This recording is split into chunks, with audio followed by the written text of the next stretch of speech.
चाह रहा था कि जो आंदोलन की शुरुआत हुई है, ये आंदोलन की शुरुआत ही थोड़ी सी बिना सोच विचार किए हुए, और इसमें जो मन में आया वो नेता बना। जिसने आया अपना अकाउंट दिया, जो आया अपना अकाउंट दिया, जिसने चाह अपना मनमानी से सहयोग लिया। सहयोग लेना, सहयोग देना बुरी बात नहीं है, लेकिन वो सहयोग का आउटपुट तो दिखाई देना चाहिए। 12 फरवरी से लगातार महाबोधि महाविहार मुक्ति आंदोलन को लेकर चर्चाएं देश के अंदर चल रही हैं। देश ही नहीं, अंतर्राष्ट्रीय स्तर पर भी इस मुद्दे को सोशल मीडिया के माध्यम से पहुंचाया गया है। मैं खुद 25 फरवरी को दिल्ली से निकला और 26 तारीख को बोधगया पहुंचा, और उसके बाद से मीडिया के माध्यम से महाबोधि मुक्ति आंदोलन की तस्वीरों को जन जन तक पहुंचाया और इतना इसको व्यापक कर दिया कि लोगों को लगा कि ये बहुत बड़ा मुद्दा है, और उसके ऊपर फिर जन आंदोलन शुरू हुए। इस मुद्दे पर मेरे साथ चर्चा करने के लिए बड़े ही आदरणीय पूजनीय हमारे भिक्खू पी थिरोज्योति जी हैं। उनके बारे में बता दूं कि वो ऑल इंडिया भिक्खू संघ के राष्ट्रीय महासचिव भी हैं, और साथ ही साथ इस पूरे मामले पर 2024-25 से जो लोग कह रहे हैं कि हमने आंदोलन को शुरू किया है, उससे पूर्व में इस आंदोलन की क्या रूपरेखा थी, उस पर भी चर्चा करेंगे। बंते जी, पहले तो बंदमी। आज बंते जी मेरे बुलावे पर बहुत समय के बाद आए हैं, हालांकि बीच में कुछ कमियां, एक कहावत है बहुत पुरानी, क्षमा बड़ेन को चाहिए छोटन को उत्पात। तो कुछ उत्पात हमसे भी ऐसे हुए कि बंते जी नाराज़ रहे मुझसे बहुत दिन तक, और मुझे लगता है कि शायद 1 साल के बाद बंते जी ने मुझे क्षमा करने की बात कही, तो मुझे लगा कि बंते जी से चर्चा करनी चाहिए। बंते जी, एक बार तो मैं समता आवाज़ टीवी के आज के इस साक्षात्कार के माध्यम से पहले तो मैं आपसे खुले मन से माफ़ी चाहता हूँ। नहीं, ऐसी कोई बात नहीं है। मैं तो ऐसा कुछ मैंने बोला भी नहीं था, और माफ़ी कोई बात नहीं। मैं तो इतना जानता हूँ, गलती करना इंसान की फितरत में है, पर बार बार गलती करना मूर्खता की पहचान है। कोई गलती हो भी जाती है अनजान में, तो वो दोबारा कभी ना हो, ऐसा प्रयास करना चाहिए। तो पहली बात तो मैं समता टीवी चैनल का बहुत ही हितैषी रहा हूँ, और एक पहला चैनल है हमारे देश का जिसने शुरू में काम किया, और इस चैनल की वजह से बहुत सारे बहुजन चैनलों का जन्म हुआ। ये आवाज़ India TV channel, Lord Buddha TV channel के बाद का अगर कोई तीसरा चैनल है तो हमारा ये समता टीवी चैनल रहा है, और उसको हमने पहले भी सपोर्ट किया था, और आज भी हमारे मन में आपके प्रति, चैनल के प्रति अच्छी भावना है। बौद्ध भिक्षु होने के नाते हमारा कर्तव्य है मंगल मैत्री देना। यही बुद्ध का असली दम है, बैर से बैर नहीं मिटता। मैंने हालांकि आज से पहले भी कई बार कोशिश की, बंते जी बोधगया में मिले, मैं वहाँ भी गया बंते जी के, मैंने बंते जी से माफ़ी भी मांगी कि बंते जी कुछ गलतियाँ हुई हैं, उनके लिए मैं माफ़ी चाहता हूँ। आज एक बार पुनः मैं बंते जी आपसे फिर एक बार माफ़ी मांग। कोई बात नहीं, बोलिए, कोई दिक्कत नहीं है। हमारी तरफ से ऐसा हमने उस गलती को माना ही नहीं। हम तो आपके उज्जवल भविष्य की मंगल कामना कर रहे हैं। बंते जी कुछ एक समूह है छोटा सा, जो पूरे देश को ये कह रहा है कि हमने बोधगया मुक्ति आंदोलन को पुनः पैदा कर दिया है। कहाँ तक इसमें सच्चाई है, और वो जो लोग इस पूरे प्रदर्शन को लीड कर रहे हैं उनके बारे में आपका क्या कहना है, क्योंकि लोगों के अंदर भ्रम बहुत ज़्यादा है। देखिए अंतानी जी, ये आंदोलन बहुत पुराना आंदोलन है, सैकड़ों वर्ष पुराना आंदोलन है, और इसमें जो है सैकड़ों वर्ष पुराना आंदोलन है, और ये आंदोलन की नींव जो है रखने वाले अनागारिक धम्मपाल जी थे। उनके बाद में मामला शांत रहा, फिर बढ़ता चला गया। तो मेन जो आंदोलन हुआ वो 91-92 में शुरू हुआ।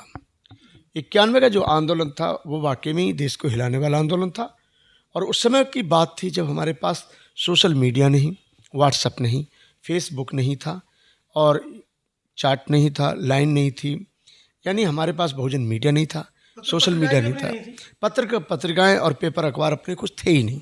उस पीरियड में इन्होंने 91 में आंदोलन शुरू किया, जिसमें भदंत आनंद महाथेरो जी, भदंत करुणाकर महाथेरो जी, और भदंत आर्य नागा अर्जुन सुरेश साईं जी, भदंत ज्ञानेश्वर जी, ये 4-5 मुख्य चेहरे इसमें रहे। और इसमें एक सबसे बड़ी बात थी भदंत प्रज्ञाशील जी, जो आज आकाश लामा जी के साथ में आंदोलन पर बैठे हुए हैं।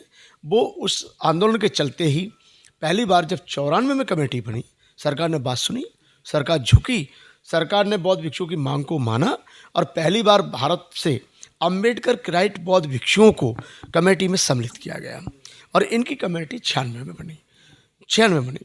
3 साल मॉन्क इन चीफ रहे प्रज्ञाशील भंते जी, और सुपरिटेंडेंट के पद पर रहे, और अधिक वो मेंबर के पद पे थे। और 3 साल बाद फिर उसका जब कमेटी का कार्यकाल पूरा हुआ तो दोबारा उसी कमेटी को पुनः वो किया गया, नॉमिनेट किया गया, और उसी कमेटी में से फिर से प्रज्ञाशील जी के पास जो 3 पद थे वो तो थे ही, उससे अतिरिक्त एक बहुत बड़ा महत्वपूर्ण जो पद था वो था महासचिव का, मतलब सचिव का, सचिव BTMC, Bodh Gaya management, Bodh Gaya temple management committee, तो बीटीएमसी जिसको कहते हैं, उसके वो सेक्रेटरी थे। तो वो पद तो 5 साल के लिए होता है? 3 साल के लिए होता है, 3 साल की कमेटी होती है। और उस दिन से लेकर चल तक इनका आंदोलन चला। आंदोलन के माध्यम से पहली बार कमेटी पहुंची, भदंत आनंद मेंबर बने, ज्ञानेश्वर जी मेंबर बने, और सुरेश ससाई जी मेंबर बने, और प्रज्ञाशील जी मेंबर कम सेक्रेटरी बने। ये चारों को वहाँ पर उस समय पर मेंबर बनने का अवसर प्राप्त हुआ। इन्होंने वहाँ जाकर के जो कर्मचारियों के वेतन को लेकर इन्होंने मांग उठाई, वेतन बढ़ाया गया, कर्मचारी कम थे, कर्मचारी बढ़ाए गए, और जो उसकी सुरक्षा के दृष्टिकोण से बाउंड्री वगैरह कुछ नहीं थी, उसको बहुत मजबूती तरीके से बाउंड्री बनवाई गई, साफ सफाई पर ध्यान दिया गया, 25 कमरों का निर्माण किया गया, रिसेप्शन बनाया गया, गेस्ट हाउस बनाया गया। ये बीटीएमसी के खर्चे से बनाया गया था, लेकिन भदंत आनंद महाथेरो जी की पहल इसमें ज़्यादा रही। तो उसके बाद ये 2002 तक इनकी कमेटी चली, 96 से 2002 तक कमेटी चली। मैं तो बौद्ध भिक्षु 2002 में ही बना हूँ, 21 सितंबर को। उसके बाद जब मैं भिक्षु बना तो मेरे धीरे धीरे संज्ञान में आया कि बोधगया मुक्ति आंदोलन क्या है, मुझे जानकारी नहीं थी। पहली कार्यक्रम की जिम्मेदारी मुझे 25 फरवरी 2005 की दी गई। भदंत आनंद जी महाथेरो जी द्वारा पहली जिम्मेदारी मुझे कहा गया कि इसकी व्यवस्था आप करोगे, और अपनी बौद्ध भिक्षु की टीम को लेकर के, और उस टीम में बुद्ध कीर्ति भिक्षु, दर्शनदीप जी और भी अन्य भिक्षु थे। तब तक आप ऑल इंडिया भिक्षु संघ के महासचिव बन चुके? नहीं, मैं भिक्षु महासंघ का जब तक जनरल सेक्रेटरी नहीं था। मैं उस टाइम दिल्ली प्रदेश में ही प्रचार मंत्री था, दिल्ली प्रदेश में प्रचार मंत्री था, और मैं मेंबर तो था उसका। लेकिन 2005 में 25 फरवरी को एक भव्य कार्यक्रम हुआ, और बोधगया मुक्ति आंदोलन का ही हुआ। और बोधगया मुक्ति आंदोलन में उस टाइम जो वर्तमान में आज भारत के सीजीआई साहब हैं, प्रधान न्यायाधीश अपने भूषण साहब, तो भूषण साहब जी के जो पिताजी थे आर.एस. गवई साहब, वो मेंबर ऑफ पार्लियामेंट थे। उस कार्यक्रम में वो खुद सम्मिलित हुए, और जी हाँ, और जोगिंदर कबाड़ी जी उसमें सम्मिलित हुए, A.R. जोशी जी, C.P. सिंह जी, उम्मे सिंह गौतम, समाज के गणमान्य लोग। और आंदोलन बड़ा ही सक्सेस रहा। मेन आंदोलन की हमारी मांग ये थी कि 1949 का जो एक्ट है, जब सारे एक्ट चेंज हो गए तो एक एक्ट बचा, इसको भी चेंज होना चाहिए, और बोधगया पूरी तरह से बौद्धों को मिलना चाहिए। ये हमारी मांग शुरू से ही थी। 1949 के संशोधन की मांग को लेकर के हम समय समय पर जो देश के प्रधानमंत्री होते गए, राष्ट्रपति महोदय, महामहिम राष्ट्रपति होते गए, और गृह मंत्री जी होते गए, उनसे मुलाकातें हुई। और इतना ही नहीं, ज्ञानी जिले सिंह राष्ट्रपति जी का बहुत बड़ा साथ मिला इसमें, और इंद्रजीत गुप्त जो गृह मंत्री जी थे उनका साथ मिला, और पीवी नरसिंह राव का भी साथ मिला, एच.डी. देवगौड़ा साहब। बल्कि उस आंदोलन को देखते हुए 1991 में जब आंदोलन चला, 91 में आंदोलन इतना प्रभावशाली रहा कि मॉरिशस की यात्रा रोक करके प्राइम मिनिस्टर जो थे उस समय के एच.डी. देवगौड़ा साहब, उनको अपनी यात्रा रोक के आना पड़ा। इतना मतलब प्रबलशाली मतलब आंदोलन रहा। फिर ये आंदोलन बीच में थोड़ा थमा, और 2007 में किया गया, एक यात्रा निकाली मऊ छावनी से लेकर दिल्ली तक। अच्छा, एक सवाल छोटा सा मैं इसमें पूछना चाह रहा हूँ कि जिन आंदोलन के बाद जिन 4 लोगों को बीटीएमसी में जगह दी गई, प्रज्ञाशील जी को सचिव भी बनाया गया, तो क्या बीटीएमसी में जाने के बाद उन्होंने क्या बीटीएमसी का विरोध किया? नहीं, उस समय भी इनकी लड़ाई जारी थी। उनकी ये पूरे जो हमारे 4 मेंबर चुन के गए थे, उनका ये कहना था कि जिस प्रकार से हिंदू अपने टेम्पलों की देखभाल करते हैं, मतलब मांग बीटीएमसी में जाने के बाद ही मांग। हाँ, बिल्कुल बिल्कुल, इसमें समझौता नहीं रहा। और आज तक भी हमारे पास joint secretary government of India का आज भी लेटर है, और अभी भी पत्राचार के माध्यम से बोधगया की मांग को लेकर के हम आंदोलनरत हैं, और लड़ाई चल रही है। और बल्कि मैं ये कह सकता हूँ 2005 के बाद 7 में हुआ, फिर 9 में हुआ, और मुझे 2 बार डॉक्टर मनमोहन सिंह जी से मिलने का अवसर प्राप्त हुआ आंदोलन को लेकर। पी चिदम्बरम साहब से हमारी बातचीत हुई इस पर, पी चिदम्बरम साहब से, मनमोहन सिंह साहब से 2 बार हमारी मुलाकात, उसमें रामदास आठवले जी, प्रवीण राष्ट्रपाल, जय भगवान जाटव साहब, और भदंत प्रज्ञाशील जी, जो आज भी उसके तस्वीरें हमारे पास मौजूद हैं। तो उस टाइम सब चल रहा था बढ़िया। लेकिन मेन जो आंदोलन था वो 2015 में बड़ा कार्यक्रम हुआ, जैसे 2005 में हुआ, उससे भी बहुत बड़ा 15 में 25, 26, 27 अप्रैल 2015 को अम्बेडकर भवन से शुरू हुआ। 2 दिन अधिवेशन हुआ, बहुत बड़े पैमाने पर हुआ। और जो 27 अप्रैल थी उसको बहुत भव्य रूप में एक लॉन्ग मार्च किया गया और वहाँ पर बिना बुलाए इतना प्रभावशाली आंदोलन रहा कि जंतर मंतर पे जो मंच लगा था उस पर बिना बुलाए कम से कम 12 से 14 सांसद आए। 12 से 14 सांसद जी। और रहा सवाल आवाज़ उठाने का, तो बीच में ईसम सिंह जो सांसद थे उत्तराखंड से राज्यसभा के, उन्होंने आवाज़ उठाई। आर्यन आर्य साहब ने आवाज़ उठाई। गांधी आज़ाद जी ने आवाज़ उठाई संसद में। जी हाँ, आवाज़ कई बार उठ चुकी हैं। रामदास आठवले जी ने कई बार आवाज़ उठाई है। अब वर्तमान में जो चंद्रशेखर आज़ाद जी हैं, इन्होंने आवाज़ उठाई है। तो हमारा कहने का मतलब है कि आंदोलन आपने चालू किया, जो भी थे इसमें प्रज्ञाशील भंते जी मैन थे, क्योंकि अब प्रज्ञाशील जी के स्थान पर मुझे भिक्षु महासंघ द्वारा महासचिव के पद पर नियुक्त किया गया है। और प्रधान महासचिव जो बुद्धगया मुक्ति आंदोलन समिति है, उसका भी इस समय मुझे ही उन्होंने पदाभार दे रखा है। मुझसे पहले प्रज्ञाशील भंते जी थे। तो मंत्री जी, आप तो, मैंने आपको देखा था वहाँ पर जब ये जो मुक्ति आंदोलन वहाँ चल रहा है बोधगया में, उसमें आप गए थे, तो क्या ऐसा क्या हुआ कि 1-2 बार आप गए उसके बाद पुनः वहाँ पर दिखाई नहीं दिए? नहीं, ऐसी बात नहीं है। दरअसल ये अपना आंदोलन नहीं, मेरा कहने का मतलब ये है कि कुछ भिक्खुओं ने आरोप लगाए हैं कि वर्तमान में जो आंदोलन को संभाल रही है समिति, वो किसी को माइक देना नहीं चाहती है, किसी को सम्मान देना नहीं चाहती है, या किसी को जो आगे वाली जो पंक्ति है उसमें बिठाकर उनका प्रचार प्रसार नहीं होने देना चाहती है। देखिए, मैं इस पर तो मैंने ज़्यादा नहीं कहूँगा। वहाँ पे हमारे आदरणीय उपासक KP चौधरी साहब भी गए और वहाँ पे वो बहुत अच्छे से साथ और सहयोग करके आए हैं। और देश के और भी नेता गए, और भी नेता समाज के लोग काफ़ी जाते रहे आते रहे, बहुत भिक्षुओं को भी जाना आना रहा। लेकिन मैं ये कह सकता हूँ दावे के साथ, ये आंदोलन जो रहा नेतृत्वहीन रहा। इसमें मैं कह सकता हूँ मैं दावे के साथ में, अगर ये आंदोलन नेतृत्वहीन नहीं होता तो सरकार भी सुनती और सरकार हमारी बात को सुन करके कुछ निर्णय भी लेती। लेकिन ऐसा हुआ कि यह आंदोलन तो चल रहा था, परंतु जो अनुभवी थे, जो आंदोलन के पहले जानकार थे, जो पहले जिन्होंने आंदोलन को सींचा था, उस पीरियड की मैं बता रहा हूँ ये बात, जब आंदोलन के नाम पर वहाँ लोग दुकानें बंद कर देते थे, उनको पानी तक नहीं दिया जाता था, उनको राशन पानी तक नहीं दिया जाता था। और सबसे ज़्यादा हमारे महाराष्ट्र के लोग यातना झेल करके आते थे, बहुत सारी प्रॉब्लम झेल के आते थे आंदोलनों में, क्योंकि बौद्ध हमारे समाज में अब से 10 साल पहले ज़्यादा प्रभावशाली नहीं था महाराष्ट्र के अलावा। लेकिन अब उत्तर प्रदेश भी जागरूक हो रहा है, मध्य प्रदेश में भी जागरूक हो रहे हैं।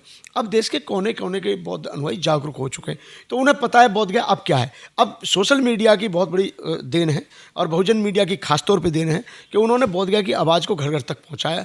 और आज भी हम कहते हैं आंदोलन, मैंने पहले दिन कहा था, आपने शायद सुना हो या ना सुना हो मीडिया के माध्यम से, कि यदि आंदोलन आपका सही दिशा में चलेगा तो समाज साथ देगा। जहां आपके आंदोलन में लोग भटक जाएंगे वहीं आपका आंदोलन कमज़ोर हो जाएगा।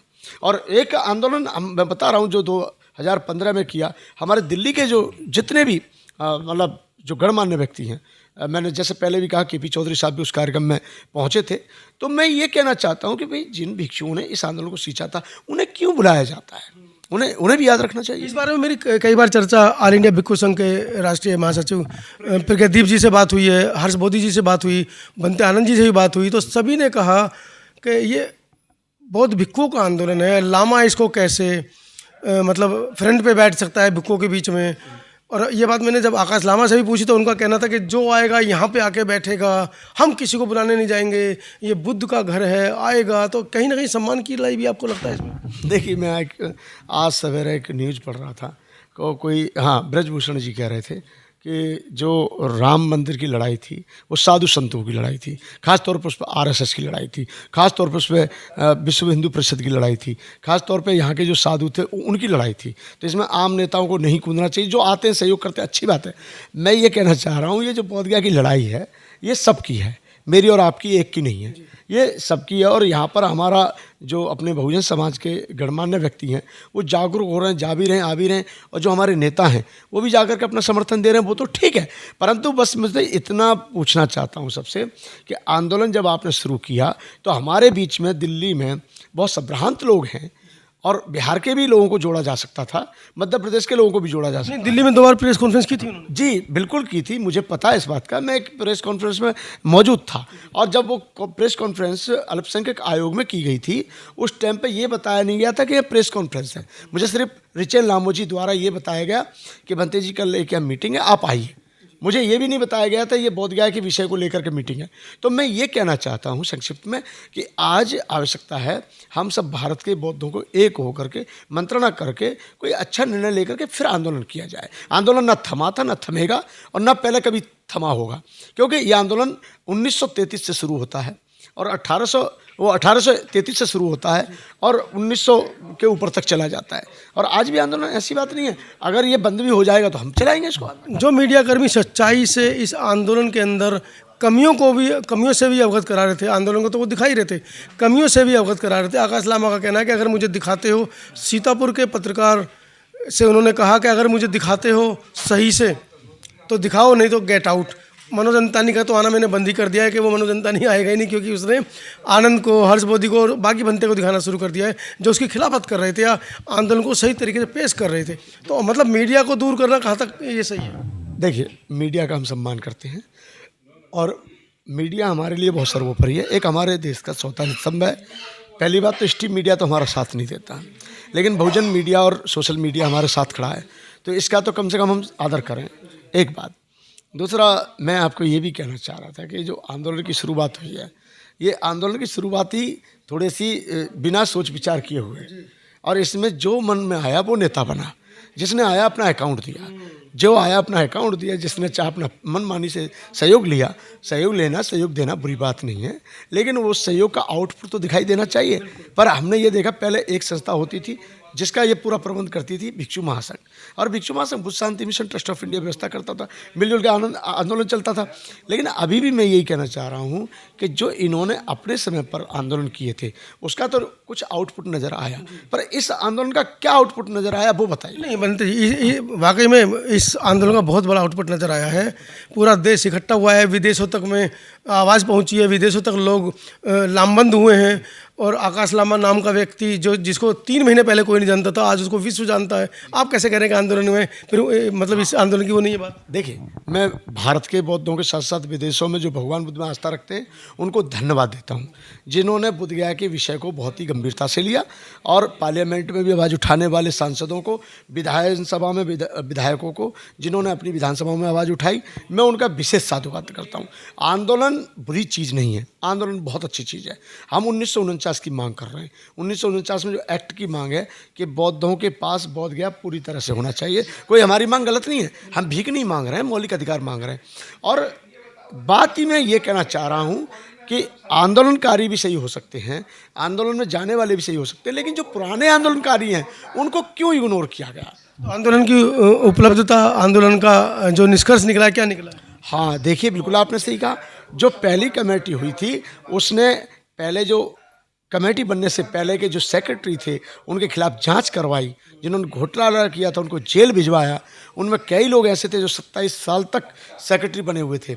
रघुवर प्रताप यानी आरपी सिंह साहब, वाईकाश ठाकुर थे, वो 27 साल तक सेक्रेटरी रहे। कालीचरण यादव 9 साल तक सेक्रेटरी रहे।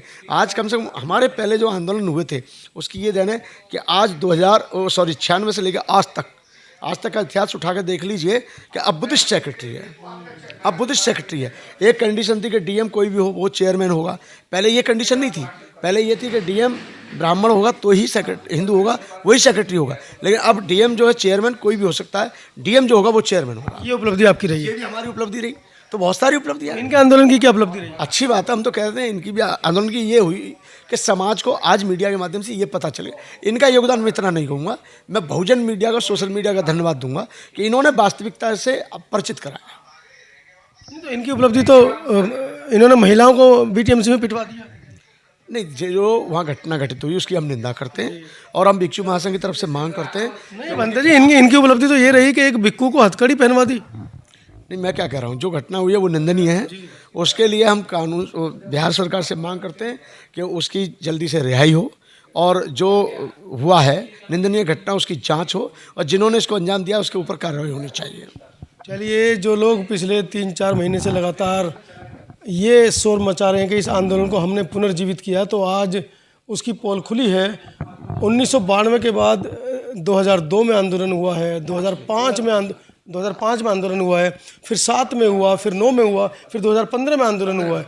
और वो भी छोटा मोटा आंदोलन नहीं, क्योंकि मीडिया अपनी नहीं है, सोशल मीडिया उस समय थी नहीं, तो ये आवाज़ें दब गईं। अगर वो आंदोलन आज की तारीख में हुए होते तो मुझे लगता है कि बोध गया मुक्त हो जाता, अभी भी मुक्त हो सकता है अगर ये अपनी मैं को छोड़कर पुराने साथियों को साथ में लेकर आंदोलन में चले। सब लोग मिलकर करेंगे तो अच्छा रिजल्ट आएगा और समाज साथ है।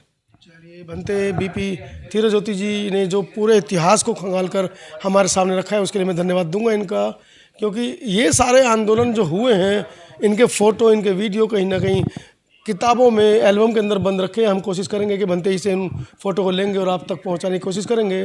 पूरी वीडियो के बारे में आपकी क्या राय है कमेंट सेक्शन में ज़रूर लिखें। और एक बार पुनः मैं अपने व्यवहार के लिए समता आवाज़ टीवी के माध्यम से बनते जी आपसे पुनः एक बार शर्मिंदा हूँ और माफ़ी चाहता हूँ। नहीं, कोई ऐसी बात नहीं है। हमारी मंगल मित्री आपके साथ है, आप उपासक हैं और अपना कार्य करते रहिए, समाज आपके साथ। चलिए साथियों, जो लोग बार बार मुझे कहते थे कि आपने बनते जी के साथ में माफ़ीनामा नहीं दिया है या बनते जी से माफ़ी नहीं मांगी है, तो मुझे लगता है कि आज की वीडियो उनके सवालों का भी जवाब देने में कामयाब होगी। धन्यवाद।